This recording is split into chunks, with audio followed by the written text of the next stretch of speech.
आदरणीय बंधुओं, माताओं व मेरी प्यारी बहनों, राधे राधे।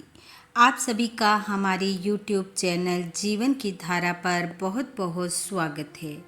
बंधुओं, आज हम इस वीडियो में पुरुषोत्तम मास महत्तम का 26वां अध्याय सुनेंगे, जिसे सुनने सुनाने से भगवान श्री पुरुषोत्तम की कृपा से मनुष्य को महान पुण्य फलों की प्राप्ति होती है।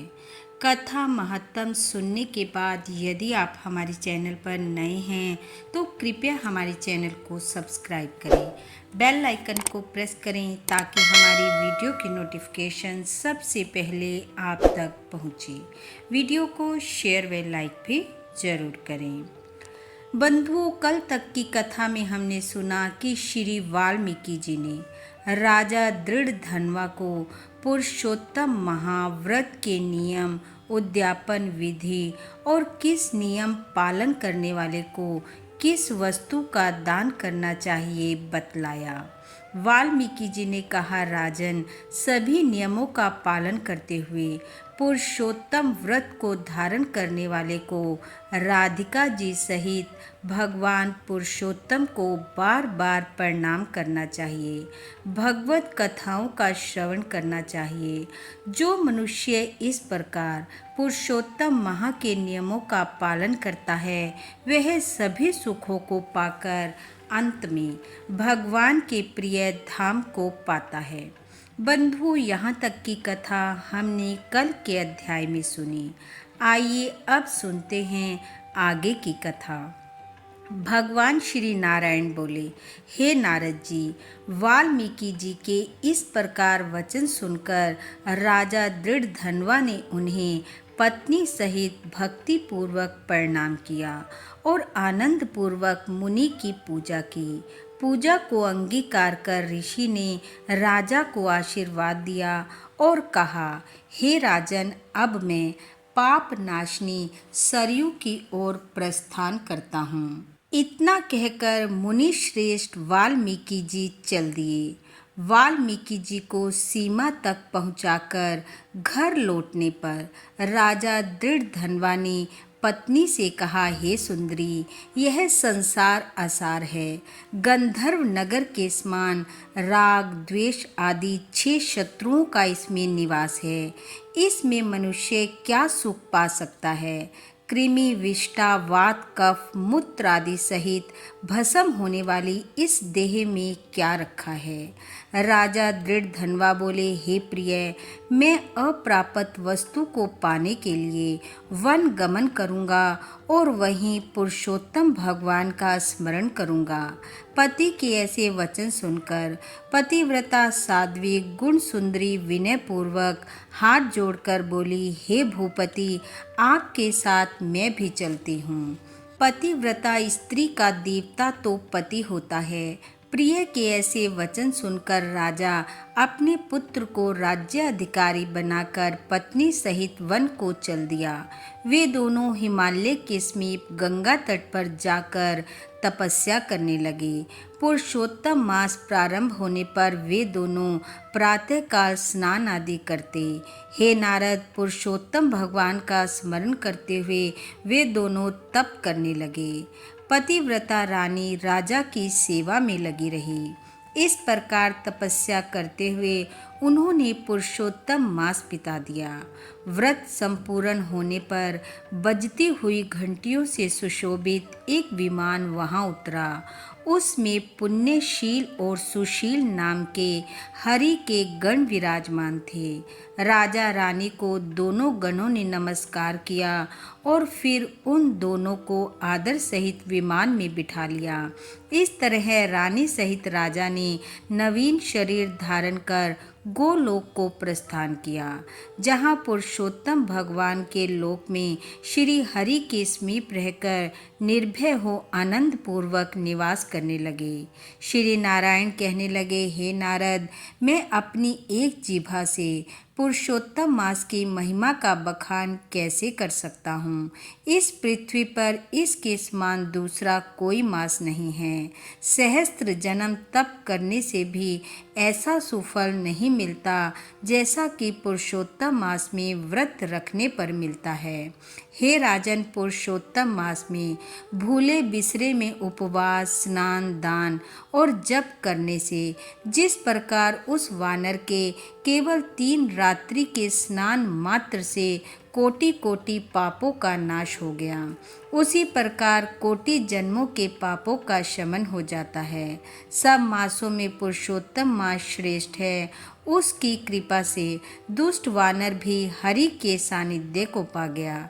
नारद जी ने पूछा, वेदों में मानव जन्म को ही संपूर्ण अर्थों का साधन बताया गया है, परंतु वह अज्ञानी वानर भी इस सेवा से कैसे मुक्ति को प्राप्त हुआ।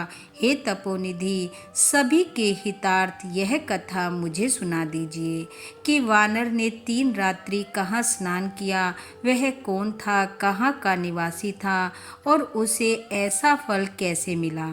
श्री नारायण बोले, हे नारद सुनो। केरल प्रदेश का वह एक अति लोभी ब्राह्मण था। पिता ने उसका नाम चित्र शर्मा रखा था। धन के लोभ में लिप्त रहने के कारण वह कभी भी अच्छा भोजन नहीं करता था, ना अच्छे वस्त्र पहनता था। उसकी मूर्ता ने उसे ना कभी हवन करने दिया, ना वह पितरों की तृप्ति कर सका। यश के निमित्त भी उसने कभी कुछ पुण्य आदि नहीं किया। स्त्री पुत्र आदि का भी पालन उसने ढंग से नहीं किया। इस तरह केवल अन्याय अत्याचार करके वह केवल धन संचय में लगा रहा। माघ में उसने तिल मात्र तक का दान नहीं दिया। कार्तिक में दीप दान तथा ब्राह्मणों को भोजन कराना चाहिए, उसने कभी नहीं किया।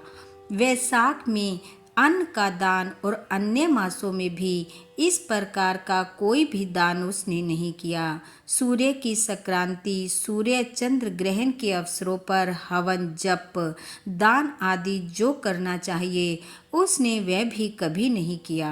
वह सदा रोता खींचता अपनी निर्धनता का बखान करता, धन की लालसा में इधर उधर घूमता। धन के लोभी उस ब्राह्मण को लोग करदय कहकर पुकारने लगे। वह लोगों से याचना करता कि मुझ दीनहीन को कुछ मिल जाए। इसी तरह वह धन की तृष्णा में रहकर बहुत ही कृशकाय हो गया।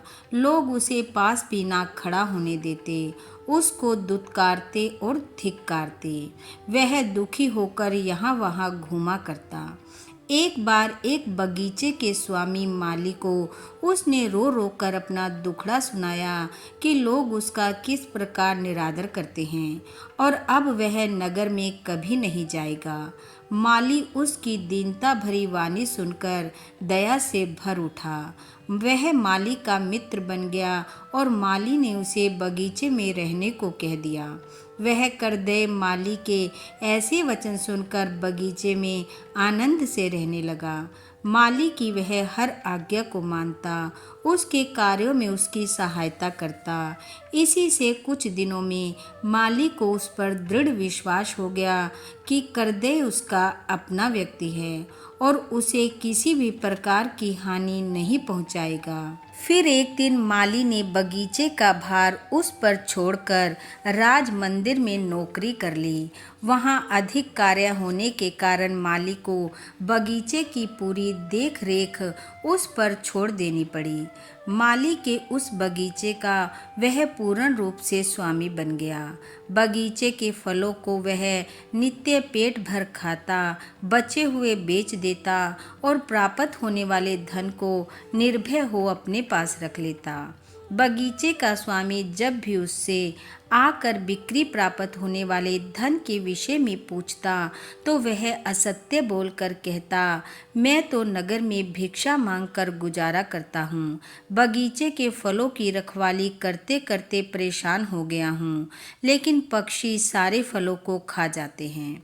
करदय की बात पर विश्वास करके वह माली लौट जाता। इस प्रकार फलों को खाते बेचते उसने 87 वर्ष बिता दिए। तब वह दुर्मति वृद्धपन में आकर अत्यंत जर्जर हो गया और अंत में एक दिन मृत्यु को प्राप्त हो गया। उसकी देह का संस्कार भी ना हो सका। वेदज्ञों का कहना है कि बिना भोगे हुए पाप कभी क्षीण नहीं होते। यमदूतों ने आकर उस पर मुद्गरों का प्रहार किया तो वह रुदन कर अत्यंत कष्ट पाता हुआ यमलोक के मार्ग पर चलने लगा। मार्ग में चलते चलते वह अपने कुकर्मों के लिए रोता चिल्लाता और कहता, मुझ मूढ़ की मूढ़ता तो देखो कि मैंने देव दुर्लभ भारत भूमि में जन्म पाकर भी क्या किया। धन के लोभ में सारा जीवन यूं ही व्यर्थ गवा दिया। मैंने कभी कोई दान नहीं किया, कभी हवन जप तो दूर की बात है, कभी मकर के सूर्य में गंगा का स्नान तक नहीं किया। पुरुषोत्तम मास के अंत में 3 उपवास भी नहीं किए। मैंने धन के लोभ में पड़कर अपनी देह को भी नहीं सुधारा। मेरा संचित धन पृथ्वी में गड़ा रहकर व्यर्थ रह गया। मुझ दुष्ट बुद्धि ने सारा जीवन कलेश में ही बिताया। इस तरह वह करुण विलाप करते हुए यम के समक्ष जा पहुंचा। उसे देखकर चित्रगुप्त अशुभ कर्मों के लेखों को बताते हुए धर्मराज से बोले, इस करदय ने ब्राह्मण होकर अधर्म कार्य किए हैं। धन के लालच में कभी कोई शुभ कार्य नहीं किया और इसके विपरीत बगीचे में रहकर इसने अनेकों कुकर्म किए। बगीचे के स्वामी के साथ विश्वासघात कर उसके फलों को खाया और बिक्री कर उसका धन उसे नहीं दिया। इस तरह इसने चोरी का पाप किया है। इसने अपनी साध्वी पत्नी, पुत्र पुत्री, जमाता, भाई आदि किसी को भी संतुष्ट नहीं किया। इसने लोभवश हो कभी अच्छा खाया पिया तक नहीं, अच्छे वस्त्र तक नहीं पहने। इसके 2 पाप अति जघन्य हैं। श्री नारायण बोले, हे नारद, चित्रगुप्त के ऐसे वचन सुनकर धर्मराज अत्यंत क्रोधित होते हुए बोले कि पहले इसे सहस्त्र जन्म तक वानर योनि में रखो, उसके पश्चात इसे विश्वासघात करने का फल मिलेगा। इति वृद्ध नारदीय पुरुषोत्तम मास महत्तम 26वां अध्याय समापत। बोलो विष्णु भगवान की जय। बोलो पुरुषोत्तम भगवान की जय। बंधुओं, भगवान श्री हरि की कृपा आप व आपके परिवार पर सदैव बनी रहे। आपका घर आंगन खुशियों से महकता रहे। इन्हीं शुभकामनाओं के साथ आप सबका बहुत बहुत धन्यवाद। राधे राधे।